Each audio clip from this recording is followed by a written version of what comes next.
Mengelola keuangan keluarga dengan baik merupakan salah satu kunci kesuksesan sebuah keluarga. Jika pengelolaan keuangan rumah tangga berjalan lancar, maka beruntunglah anggota keluarga.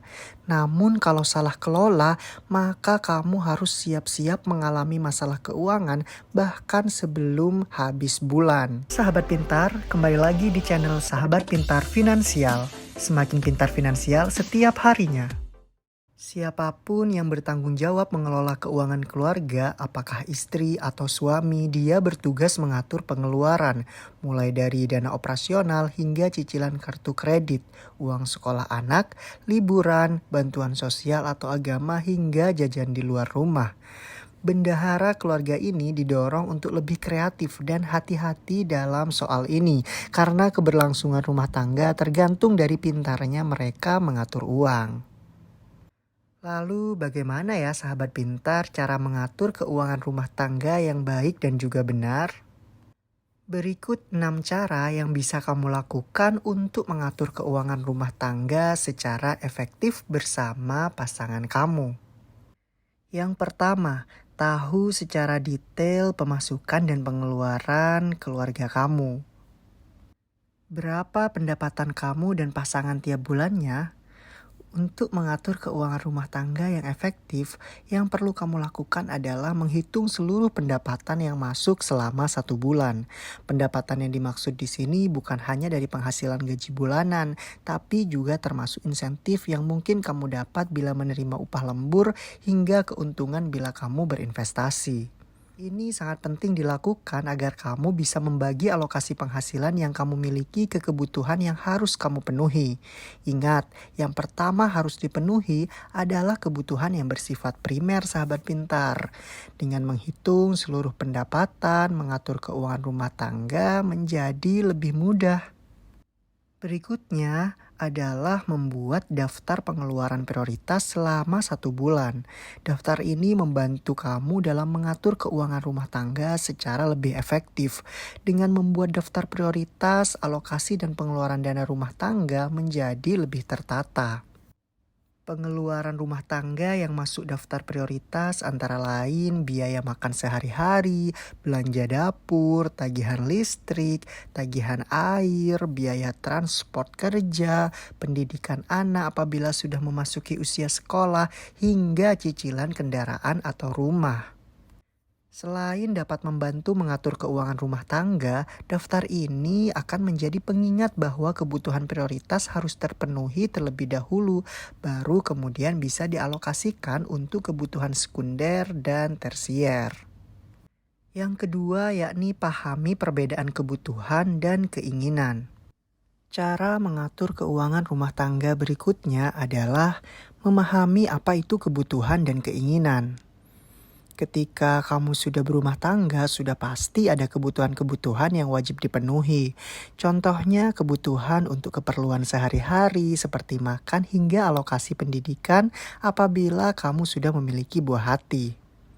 Namun sahabat pintar, pada praktiknya keuangan rumah tangga tidak hanya digunakan untuk kebutuhan yang bersifat wajib, melainkan juga digunakan untuk belanja yang berdasar dari keinginan semata. Celakanya, terkadang kita malah mengalokasikan dana rumah tangga lebih banyak bukan pada kebutuhan, tetapi pada keinginan. Padahal banyak dari keinginan kita yang sebenarnya belum perlu-perlu amat. Contohnya, seperti membeli fashion terbaru, gadget terkini, liburan, hingga barang-barang lainnya yang bersifat sekunder dan tersier. Semuanya bisa memakan dana yang tidak sedikit loh sahabat pintar. Jadi yang perlu kamu betul-betul pahami adalah perbedaan kebutuhan dan keinginan. Penuhi dulu kebutuhan rumah tangga, baru alokasikan keuangan untuk keinginan pribadi. Yang ketiga, yakni siapkan dana darurat. Cara mengatur keuangan rumah tangga berikutnya adalah mempersiapkan dana darurat.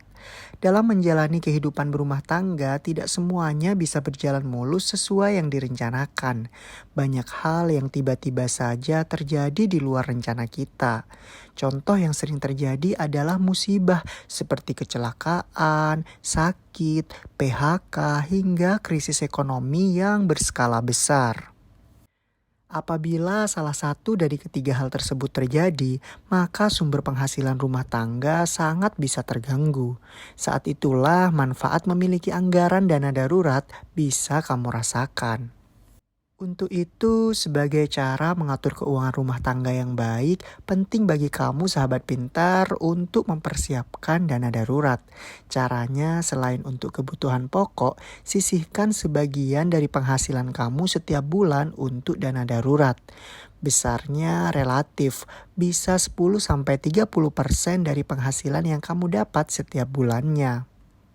Tapi ingat ya sahabat pintar, uang yang kamu sisihkan itu adalah untuk dana darurat yang hanya digunakan sewaktu-waktu atau dalam keadaan darurat saja.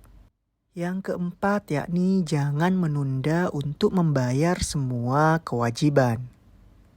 Segeralah membayar kewajiban sebelum uangmu habis. Misalnya membayar uang sekolah anak, tagihan kartu kredit, cicilan mobil, dan lain sebagainya. Bila semua kewajiban sudah diselesaikan, maka pengelolaan uang untuk operasional dan kebutuhan sehari-hari akan lebih mudah. Sebab kewajiban atau utang itu akan menimbulkan konsekuensi jika ditunda. Misalnya kamu akan menerima denda atau bunga sehingga kewajiban kamu akan bertambah besar dari hari ke hari. Yang kelima, yakni alokasikan untuk tabungan, asuransi, dan juga investasi. Selain kamu mengalokasikan penghasilan untuk dana cadangan atau darurat, kamu juga perlu mengalokasikan penghasilan untuk keperluan di luar kebutuhan rutin, antara lain pengeluaran untuk tabungan, asuransi, dan juga investasi. Ketiganya termasuk dalam cara mengatur keuangan yang baik. Ketiganya juga memiliki manfaat yang tidak sedikit loh sahabat pintar. Tabungan juga bisa dijadikan dana darurat, sementara investasi bisa kamu jadikan tabungan masa depan. Lebih baik lagi kalau jumlah uang yang ditabung selalu konsisten setiap bulan, sehingga kamu punya ancar-ancar tersendiri.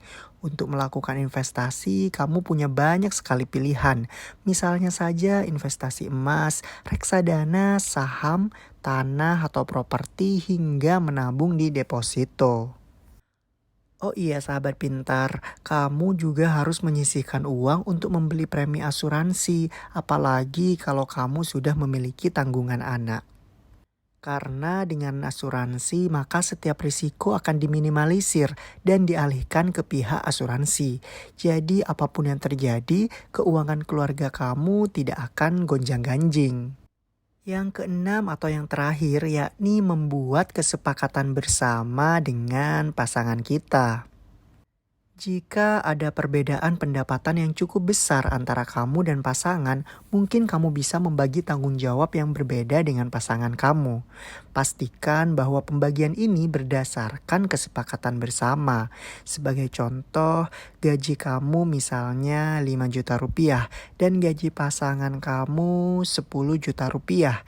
Dengan begitu, pasangan kamu dapat menyepakati perjanjian bahwa ia harus membayar pengeluaran dengan jumlah yang cukup besar, seperti cicilan rumah, mobil, atau biaya sekolah anak.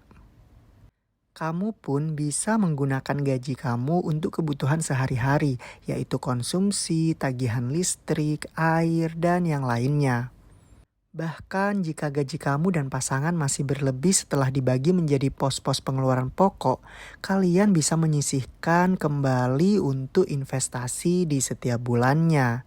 Investasi pun bisa dilakukan guna mempersiapkan masa tua kamu dan juga pasangan kamu tentunya.